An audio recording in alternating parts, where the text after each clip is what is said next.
Welcome to this week's episode of Accredited Investor Markets Radio. Each week, we speak with you about investing in alternative assets. Unbiased and beholden to no one, Accredited Investor Markets Radio does not accept advertising from any investment firm or financial advisor. Accredited Investor Markets Radio is the spoken word sister of AccreditedInvestorMarkets.com, the internet's most comprehensive and unbiased educational resource about crowdfunding, angel investing, venture capital, private equity, private shares, and other investment classes beyond publicly traded stocks and bonds. Welcome to Accredited Investor Markets Radio. I am Christopher Cahill, and I am your host for this, episode 9 in our podcast series. Before we get to the interview, a few notes and thoughts. To me, startups are great coulds. This should be distinguished from woulda, coulda, shoulda. That's the horse bettor's lament. But rather, startups are coulds. Dylan Baker, in the Tech City News, the September 21st edition, writes of 5 startups that could radically transform the world around us. I wanted to just mention 3 of those coulds. The first one is an app which is aimed at improving the optical care of people in low-income countries. The app is housed within clip-on hardware, very cheap, small, and easy to use. The app, of course, stores data for future medical investigation of the individual. A second potentially transformative startup produces water to drink, but not from a bottle. Enough of the bottle. It's from an edible membrane composed of algae, and the membrane is shaped like a large droplet. Presumably you can change the shape. It's a malleable shape. So this water is no longer bottled, it's membraned. I query whether these would be useful for the equivalent of water balloon fights, but maybe they're too tough for that. Although the prospect of water balloon fights down in the financial district has some deliciousness to it. The third is pavement. What can we get out of pavement that we don't already get out of pavement? Well, according to this startup, you can get energy out of pavement. The energy is transferred from the stomping, shuffling, sauntering feet that cross the pavement. Energy, I assume kinetic energy, is conducted into the pavement and then stored and used. This would make people who wear high heels into very green kinds of people, a very laudable thing. Well, regarding startups more generally and the process of starting up companies, I'll refer you to an interview with serial entrepreneur, investor, lawyer, and academic Diana Kander, who wrote a book called All in Startup, and this book was published in 2014. The interview and the book are on the practicalities of attracting investors, the emotional dimensions of starting a business. This interview can be found on AIMkts.com. Finally, I would like to discuss an article that came to my attention from marketplace.org. The article is entitled Micro-Use Apartments, Tiny and Booming. It's written by Sabri Ben Akhor. In it, he discusses the builder of modular units and the market for modular units. And consider this, if you've ever tried to move to Manhattan, a one-bedroom apartment you might not even like in Manhattan could cost you $3,000 easily. The article points to an alternative, the apodment, and that's not me affecting a Brooklyn accent. That's me trying to pronounce the word spelled A-P-O-D-M-E-N-T, which refers to the pods or the modular dwellings that are the subject of the article. These modular dwellings, these pods, are 300 square feet, so that's 10 by 30 roughly, somewhat bigger but not much, or if it is bigger than a container that you see on ships and trains. Anyway, 300 square feet of ultra-efficient modular residential design, so you can live by yourself in New York. It has a Murphy bed, what must be described as a Murphy kitchen island that folds down. It has a shower, and you get all this, plus the youth, the beauty, the edginess, the hipsterness, the excitement of living in Brooklyn as a young person.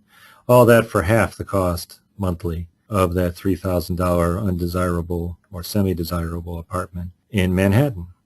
So I guess one could see a ceiling to the demand in Manhattan, but consider, is this a solution of sorts for Mexico City, for Nairobi, for Kuala Lumpur, for any city that's developing and attracting young talent to it, but where living might be quite expensive? So a potentially exciting investment idea. Well, let's get to our interview. Richard Roscelli is a futures broker with Attain Capital Management and an investment advisor with Cathay Consultants, both located in the Las Vegas, Nevada area. His practice incorporates traditional and alternative investment strategies, which focus on seeking unique opportunities for growth and income by incorporating traditional and non-correlated market instruments tailored to individual financial goals and risk tolerances. Welcome, Richard, to Accredited Investor Markets Radio. Thank you very much, Alicia. I'm really happy to be here. And like I said, I'm very, very impressed with your website, and I'm happy to make any contributions I can to it. Excellent. Well, we're glad to have you. We're going to talk today a little bit about managed futures, and as I mentioned in the introduction, you have written a piece for Accredited Investor Markets in the past about managed futures, and I'd like to expound on that for our audience because in the past you've called it little known, and we will discuss that, and we want to expound on that for our audience so that they can have an understanding, and we're all about diversity here at AIMkts. So let's just jump right in. What are managed futures? Okay. Well, managed futures represent their category of alternative investments that make use of financial instruments, primarily futures contracts and options on futures contracts. Again, futures contracts, I'm sure when many of your subscribers and members, when they look at channels such as CNBC and Bloomberg in the morning, outside of 9:30 a.m. Eastern to 4 o'clock Eastern time, that's pretty much the futures markets are what gauge the goings on in the financial world. There's a whole big world out there that goes on outside of the U.S. Trading hours. Most of the trading desks that I managed were primarily working with the Asian and the European markets, as well as the off markets using electronic futures trading platforms. I began it back in 1994 when a lot of that futures trading electronically was in its infancy. I mean, it wasn't nearly as widespread as it is now, where you can pretty much trade from your smartphone. Back then, you needed to go ahead and pretty much call your orders in to a hardwired desk like ours at an institution. And I dealt with what's called CTAs, which are commodity trading advisors. Those are the managers that pretty much that make up the space of the managed futures space. I repeated myself there. I apologize. And what I like about the futures markets, and why I've been involved with them for so long, is the opportunities to take advantage of what I call price action. See, most financial instruments, traditional financial instruments, as we know, stocks, bonds, even real estate, for the most part, the mindset is you buy it and you hope that the value goes up. Okay? As we all know, nothing in this world ever goes up in a straight line, and usually when there's a pullback in the value of something, it tends to pull back very, very quickly. Everybody's essentially looking for the exit point. I mean, we've seen that many times, obviously, between obviously what happened in 2008, and which with most of the pullbacks we've seen in the marketplace, when you see a breakdown, it happens very, very quickly. Well, many managed futures programs are designed to be able to take advantage of that price action the same way futures are. Futures are one of the most efficient instruments out there to take advantage of the valuation of an instrument going down as well as they are going up. You don't have the issues of short selling, if you want to short a stock, they have to go out and be able to borrow the stock, and then you have limits with an uptick rule. With a futures contract, if you think the value of that contract is going down, you sell the contract. And then, when it reaches a certain point of a certain price action, you can buy it back, and you keep the difference. Now, obviously, the risk is if you are wrong, if you sell it and it goes up, you can lose money on that end. Futures contracts have what's called a high degree of leverage, which means that with a relatively small amount of capital, you are controlling a significant amount of a financial instrument, whether it be gold, whether it be crude oil, or whether it be a contract on a financial index, for example, such as the S&P, the Dow Jones, or the NASDAQ. So again, these programs are designed to offer what we call alpha. Alpha is essentially you are basically depending very much, not so much on the market, the overall market activity, but how good your manager is. Again, and these managers, for the most part, they are their backgrounds are such that they are looking to basically take advantage of price action, again, no matter what direction it goes, whether the markets be going up or going down. For this reason, I like to try and incorporate managed futures into our clients' portfolios because what they offer is an actual real sense of potential diversification. In other words, if the traditional investments are going down, many times the managed futures programs can offer somewhat of a hedge or offer opportunities to take advantage of that price action, whether the price action be going down, whether it be going up, or in some cases maybe where it's not even doing much of anything. Okay. Well, let me take 1 second and talk about, you mentioned the word blend. What does it take to blend managed futures into an existing portfolio, and how do you, as an advisor, determine a program's fit for a client? Well, blending, it's really a question of, again, working with an advisor such as myself. Like I said, I have a background. Like I said, I'm licensed, again, to be as a financial advisor and also have a commodities license. So I'm able to sort of work both ends of the scale and incorporate it in a very, sort of a pretty easy blend.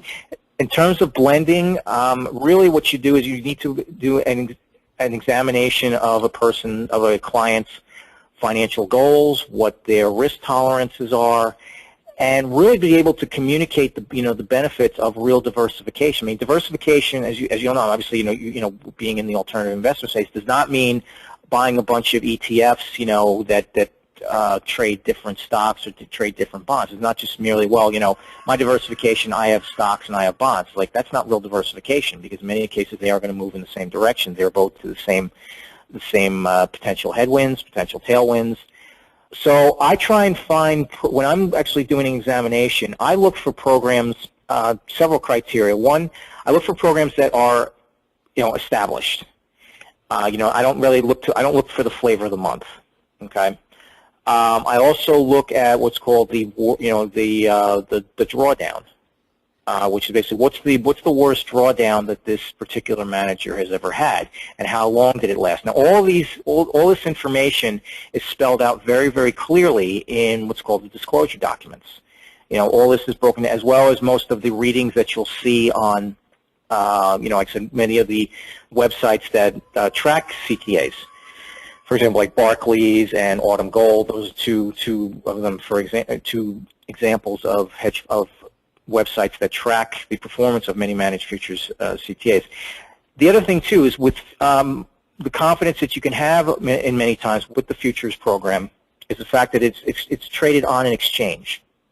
Okay, what does that mean? Well, compared to a lot of hedge funds, and I'm not knocking hedge funds. I mean, there's a place for them, but one of the things to consider is the fact that hedge funds, they have some of them may have lockup periods. They often trade in markets that you're not really sure who's making the market, or like I said, how often the market may be made. So when you go to, the valuation may be one price, but when you actually go to get out of that market, if there's a sudden drop or if there's a sudden lockup of liquidity for some reason, you may not be able to get out of that program. This isn't really something that managed futures programs have to deal with. Again, because everything's traded on an exchange, if for some reason the other side of the party cannot fulfill the obligation of that buy or sell, then the exchange takes in. The exchange, will basically make that contract whole.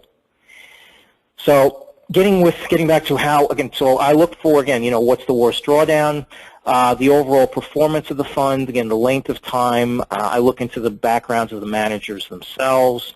One thing I like about with CTAs is that they love to talk, particularly too, since I worked on a desk that essentially managed and serviced CTAs, so I kind of know in many cases how to, what sort of things they like to talk about, what sort of questions to ask, where they feel, what will make them feel comfortable in terms of information, and they're very, very straightforward and forthcoming because everything is pretty much published every month for the most part with regards to their performance. So you don't actually do the managing. You match the right manager with the right investor. Is that accurate? Right. On that end of my business, with regards to our wealth management side of the industry, yes.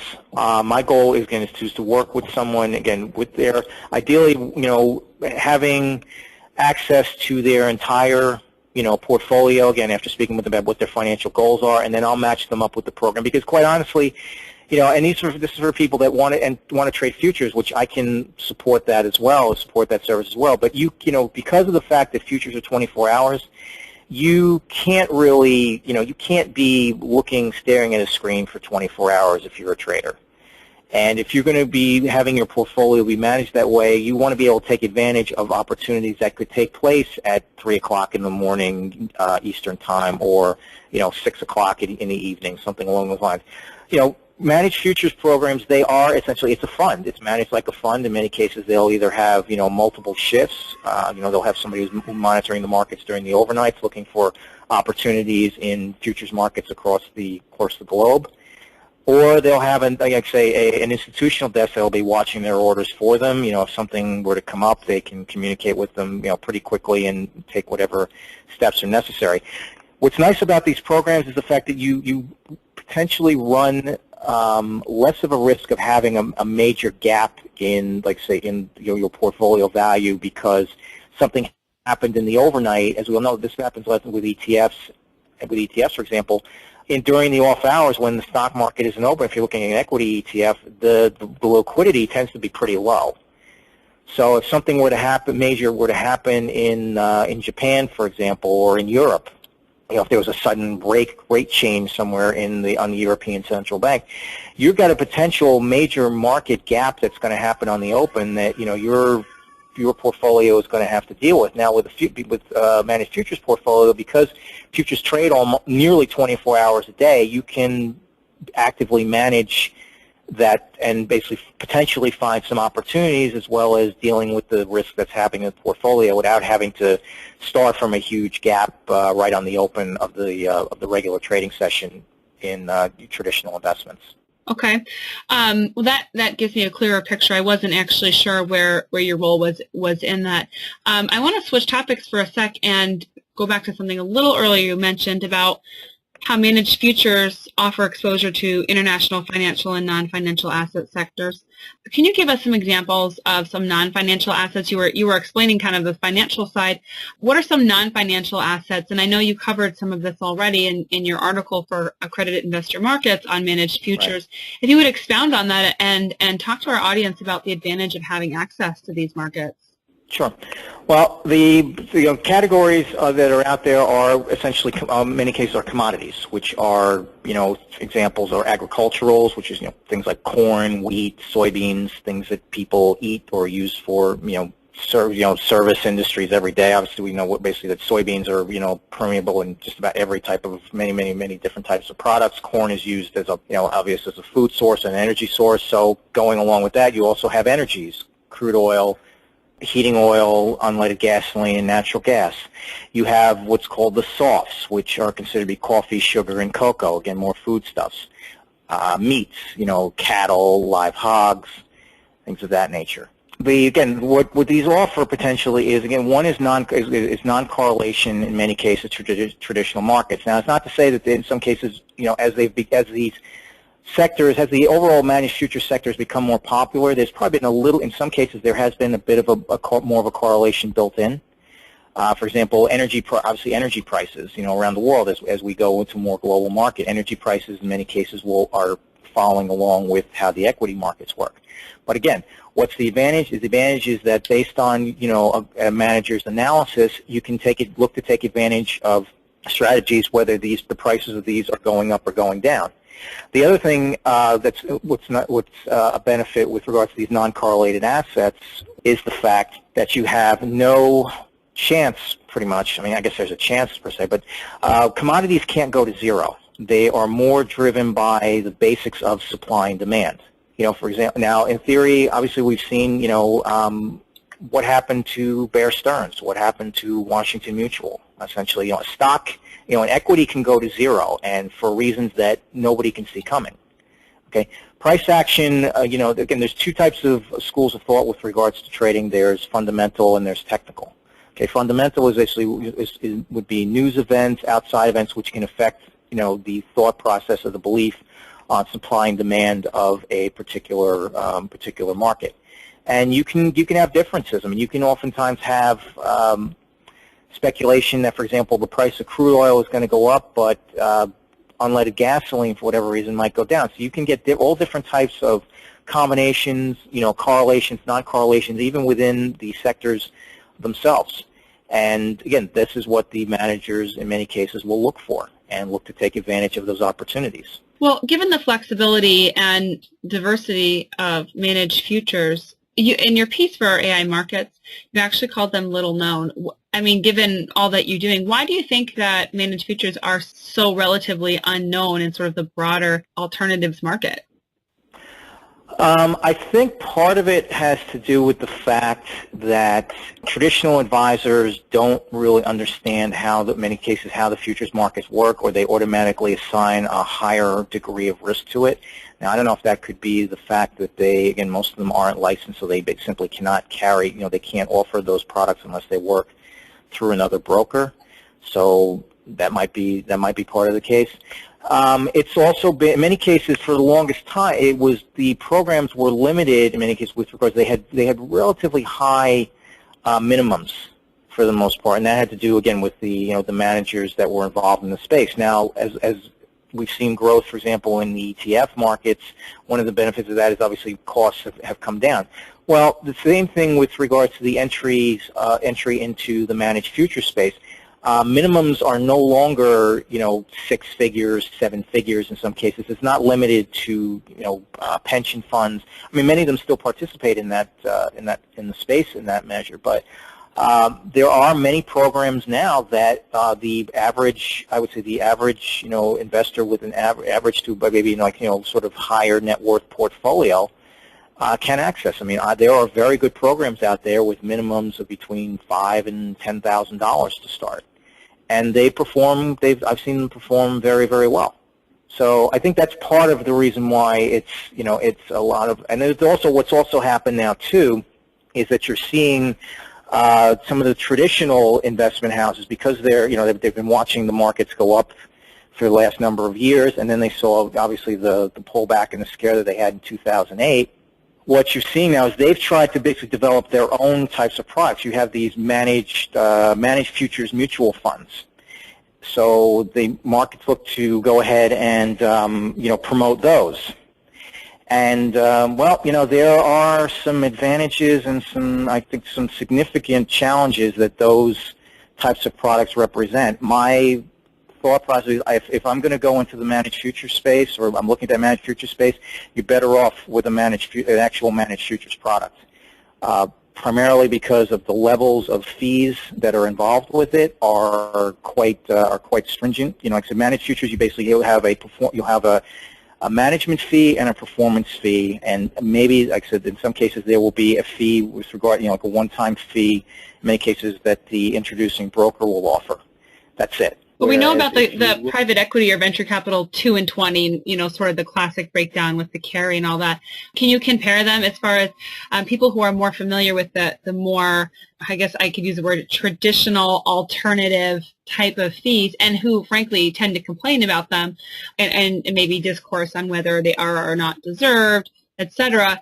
Can you compare them to that, since sort of the broader knowledge may lay in the private equity, venture capital, even hedge fund fees? What do managed futures look like in comparison for fees? The fees, for the most part, are equivalent. They're usually run anywhere from 2 to 20. It's still a 2 to 20 breakdown for the most part, and you might have a fee with that the advisor will charge. They're pretty. That element fee that can be no. Like I said, that fee is no more than 6%. It's usually like a one-time fee, so it's equivalent almost to what you would pay for like say for even an annuity in some cases. Annuities obviously have very, very high fees. And, people need to realize that. What you're getting with the managed futures, though, compared to a lot of the other alternative investments, again, you're getting that significant level of transparency and liquidity. You don't have lockup periods.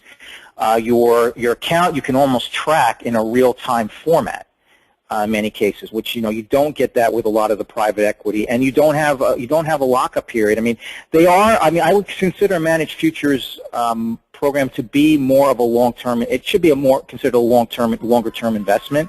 But I would say it would be equivalent to, again, an ETF or a mutual fund. I mean, you're not looking to usually jump out of a mutual fund, the next day you get in and out of it.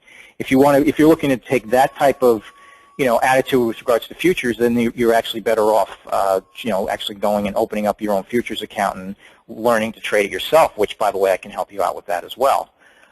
Well, what's a general, if you had to make a sweeping generalization? I mean, I could probably make one for venture capital and private equity, 3 to 5 years, or heading through all the growth and seed rounds and all these stages, so a company possibly goes IPO. Those are years. Is that pretty typical of a managed future as well? It could be typical again, and it really depends on the manager's performance. I mean, if he's doing well, and I would continue, and it's performing and it's doing what it's supposed to do, just like with most mutual funds, you would look to, you might look to keep it. If the client's financial needs change along those lines, then maybe you would look to reallocate. That's the other thing too. I want to mention, Alicia, because of the transparency and the liquidity with regards to managed futures, I feel it tends to lend itself better than a lot of alternative investments when it comes to being able to participate in the overall management of the account, when it comes to things like rebalancing, when it comes to just being able to take that portion of the portfolio, and rather than keeping it on the outside, which is not necessarily a bad thing either. I mean, I've worked with had oil and gas partnerships in portfolios, and sometimes it's just nice to be able to leave them off on their own and do well. But I think, in terms of being, having somebody actively, participate in the space and understanding it, I think it's better to be able to have that conversation where, okay, we're going to look at the portfolio and how it's performing. We want to maybe look to rebalance here. Let's look at our managed future side, how that's performing. Okay, maybe we should look to do a reallocation, either a little bit more, we'll take some money out of this and go into here. You can do that with a managed futures program because, again, you don't tend to have the lockups and you have the easy access. I mean, pretty much one phone call and the check is on its way. Okay, so that's significantly faster than most alternatives models then. Right. Okay. Let me ask you this. You work with a lot of managers, I'm assuming. What makes a good or a bad futures manager? How do you decide that? If someone, that you'll hear a lot of complaints about managers, are they, worth their keep? Are they earning their money? And you as an advisor and you have your selection to pick from, what would make you pick one over another, just when you boil it back down to brass tacks? Probably the way for me to address that is to say going back to the question, what do I look for in a manager?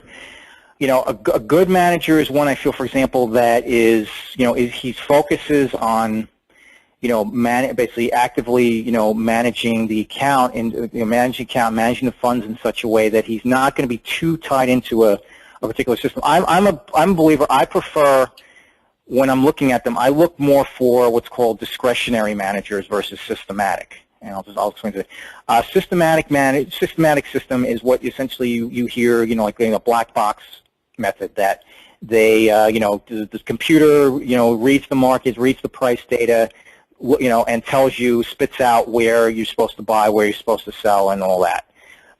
And then there's discretionary. Discretionary is more, again, the manager is actually watching the prices and implementing their brain power and their experience, and obviously using different indicators and other supplemental tools to try and determine where the price level goes. I'm more of a fan of discretionary managers. I worked for a firm, again, I managed a trading desk for a commodity trading advisor that was probably, I'd say, more focused on systematic, and there were some times where you had to struggle, because, the system told you to do this, and you didn't deviate from the system. Now, it's important for a manager to have obviously a high level of discipline and consistency and focus on their system, and belief in what they're doing. But I also like the fact that, again, you want to be able to have somebody, actually implementing their brain, not just watching what the screen does. And I think that gets back to what a lot of the people are complaining about, that the managers, I don't feel there's any black box system that, you can just set it and forget it.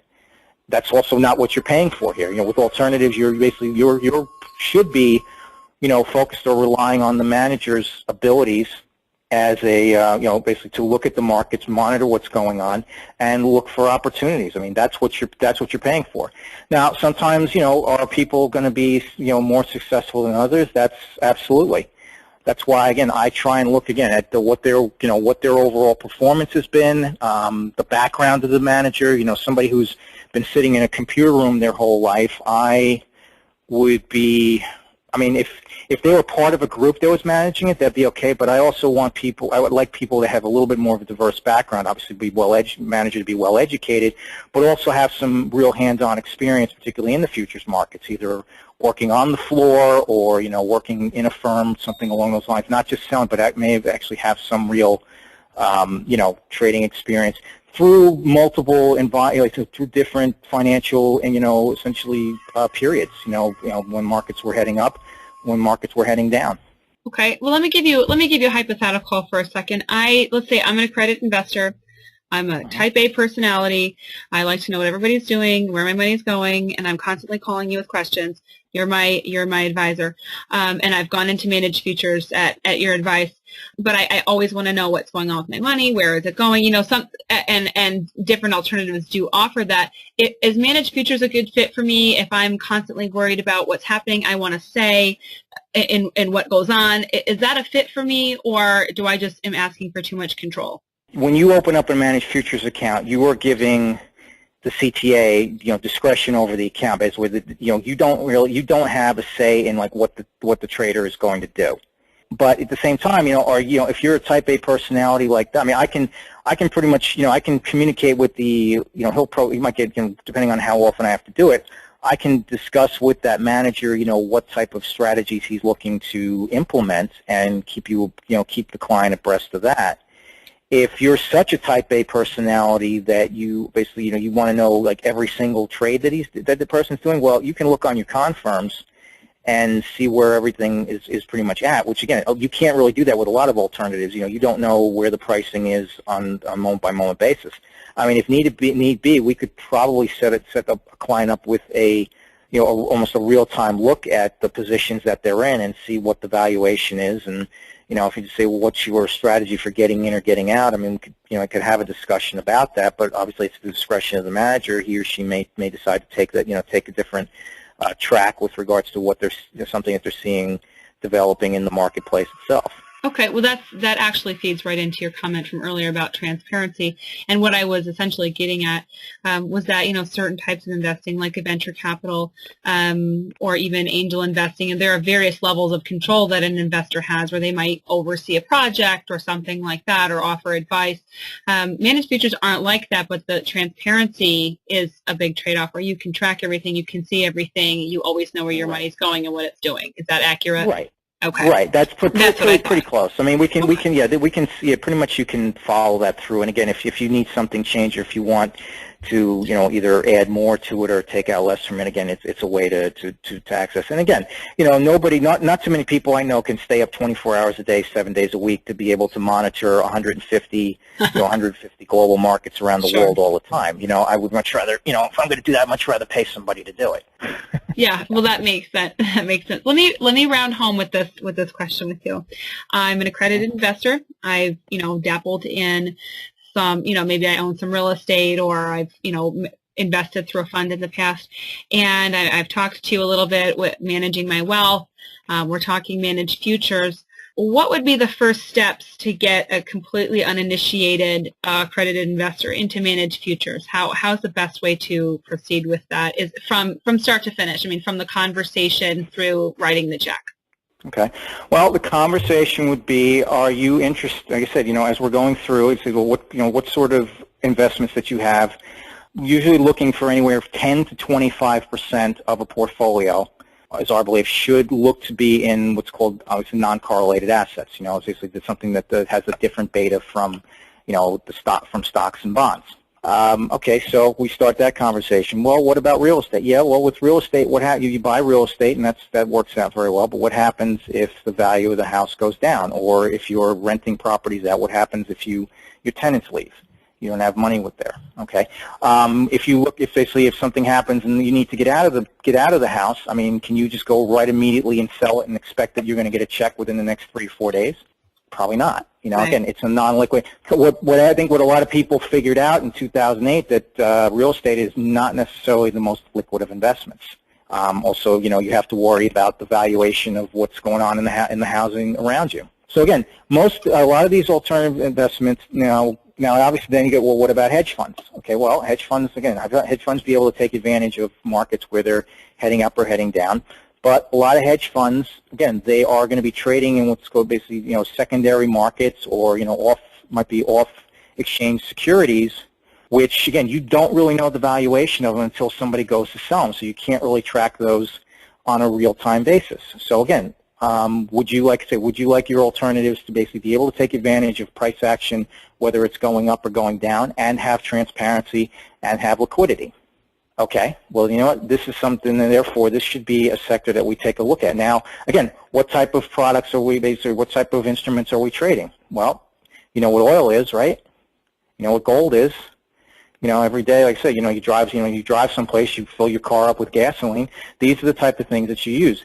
Is there any chance of oil going to zero? Is somebody going to basically take off with all the oil, that's in the world? Or what's the chances of there likely being suddenly, the price of oil or price of gold going to zero? It's very, very small, if at all. Obviously the way, you're working on a basic human need, basic concept, which is supply and demand. Price actually, if the price gets too low at a certain point, producers will stop producing it, or still slow down production until the demand essentially picks up again and the price goes up. That's what drives the major driver of commodities. And again, so it's not necessarily a based on the economic challenges of the world. In some cases you can get this non-correlation in two ways. One, it's when equities are going one direction, agriculturals might be going another. I mean, the stock market could be booming per se, but you could be getting at the same time a record yield, record harvest in agriculturals. So agriculturals are going to might be heading down. So again, you're going to get that non-correlation, and the same thing, same flip around. If stocks are going down, agriculturals might be again. They aren't driven so much by the price, by what the world economy is doing. It's pretty much by the people have to eat, and you have to grow food. So depending on what sort of yields and harvest you have, that's going to be the main driver of prices, not so much what the traditional what's going on the stock exchanges. So again, we've got non-correlation, we have transparency. Again, mostly everything I look at is going to take place on an exchange. So where that, so essentially where your money is going to be working. Also, there are tax benefits to trading futures. Okay, what's called a 60-40 split. Now, say for example you're in a 35% tax bracket and you have an actively managed stock account. Well, what tax rate are you going to pay if you're a 35% bracket?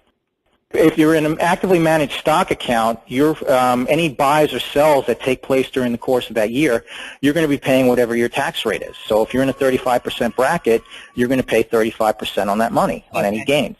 Now, with futures are taxed a little differently. They're subject to what's called, I believe it's IRS Rule 1256, where you're basically taxed 60% of any gains are taxed at a long-term capital gains rate, which is 15%. And then 40% are taxed at the short-term capital gains rate. So instead of, for example, so if you're up in like a 36% tax bracket, on that managed futures program, any gains with that, you're probably going to be taxed more at something like 28, 27%. I don't have the math in front of me, but it can be a significant difference with regards to taxation on the gains. And you obviously too, you can set up a managed futures program in an IRA, in a 401k. You have the flexibility and the ability to do that. Some cases, depending on the IRA you're in, they may or may not allow. In which case, the answer would be to set up a self-directed IRA, which again I can help. I can be happy. I work with clients setting those up as well, which gives you more flexibility to have other types of investments in there besides stocks and bonds. So it looks like if they wanted to get started, there's a level of, I don't necessarily want to use the word personalization, but there certainly is a discussion there of someone can invest almost in their interest in a way after a discussion with you about what would be the best performers, and can they have their pick from there inside of your recommendation, or is that something that they really just need to trust you on and your success stands on its own?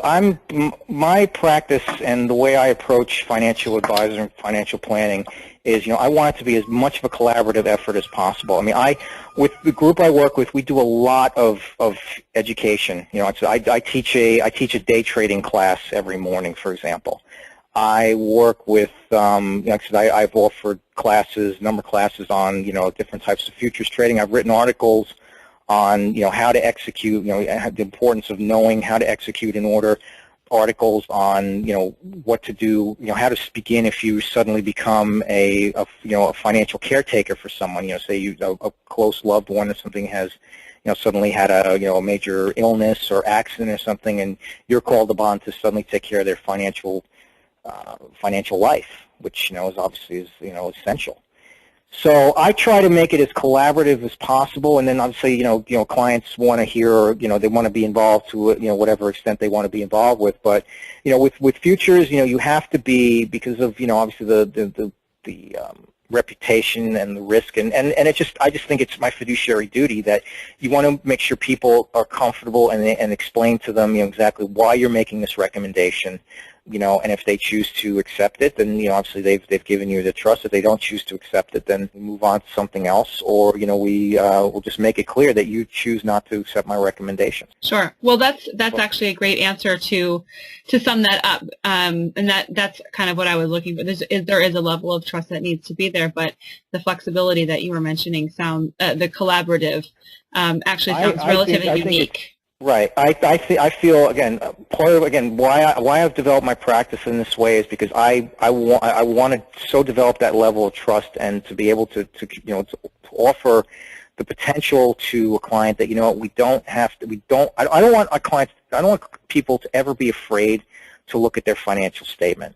And that's what happened in 2008. I think part of the reason why the crisis became so widespread is that literally people were just panicked into non-action. I mean, it was just nothing. You just felt, and I have my own rationale for that, which I don't want to so much get into in here. But my goal is to try and help people develop portfolios and develop an outlook on their financial life and financial goals, that you can hopefully maintain a certain level of control and participation in the markets, and you don't necessarily need to be terrified of price action. Again, if the market's going down, there's opportunity there. I think historically people say that some of the best opportunities in the world have been during periods of financial crisis. And I'm not saying that I'm the, I can guarantee that, if you go with me, that you're not, there will not be, losses and periods of time where, markets, the markets are going to take their toll on your portfolio. I mean, that's the way things work. But again, I like to be able to offer people, and I'm willing to offer them, my insight into where the opportunities and the certain level of risk is with regards to not doing anything. I mean, there's costs involved in in not taking action, and I think those sometimes are the worst costs of all, because it just puts people in a mindset that they just feel helpless, and nothing I think one of the worst things in the world is to feel helpless with regards to your money, your financial life. Well, thank you. Thank you for that. And thank you for taking the time to speak with us today, Richard. Would you take a minute and tell our audience, if they want to learn more, where they can go? Can you direct them to the right place so that they can learn more about you, manage futures, what you do, et cetera? Sure, I'd be happy to. Well, to contact me, if you would like information about, again, the wealth management services I provide, and I provide everything from, again, traditional portfolio management to insurance planning to precious metal sales to to manage futures. You can email me at rroscelli, that's R-O-S, C as in Charles, E as in Edward, L-L-I, at greatpacificwealth.com. Information about our futures trading services, futures brokerage services, you can email me at rroscelli@gptc.com. My direct number to get in touch with me with any questions or thoughts that you might have, interest, is area code 702-605-4112. I'm also available through Skype at richard.roscelli, again, that's R-O-S-C-E-L-L-I. And I'm on Twitter at Richard Roscelli, so I post up a lot of information there about educational webinars that I'm going to be hosting. And all of my education is free. Okay, I don't charge for classes. I don't charge for things like recommendations or ideas and stuff like that. Where I gain my reward or I'm compensated is basically, and if I'm doing my job right, is basically me developing a level of trust and a level of communication with the client that they're going to want to work with me. And I'm in this, like I said, I'm in this for the long haul. I mean, the financial professionals I've worked with, many of them are second generation with my family and my the people that have been closest to me.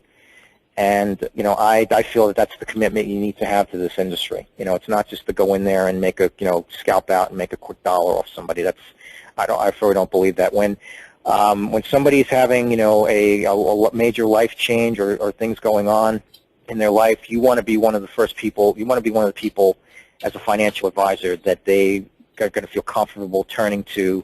And, because you're potentially the one that, if something happens, you're going to be the one that's hopefully going to be guiding them into staying in their home or making sure their loved ones go to college. Okay. That's an excellent answer. Thank you for that. You have been listening to Accredited Investor Markets Radio, a weekly podcast devoted to educating investors about the basics of investing in alternative assets. Thank you for joining us. If you enjoyed this episode, you can subscribe through iTunes or Stitcher, or you can download our app from Libsyn. You can also listen right on our website, www.AIMkts.com. Each week, Accredited Investor Markets Radio brings you news and education about investing with a focus on alternative assets. To see a short written summary of this episode, go to www.AIMkts.com. Accredited Investor Markets Radio is a production of Financial Poise Radio Productions, LLC.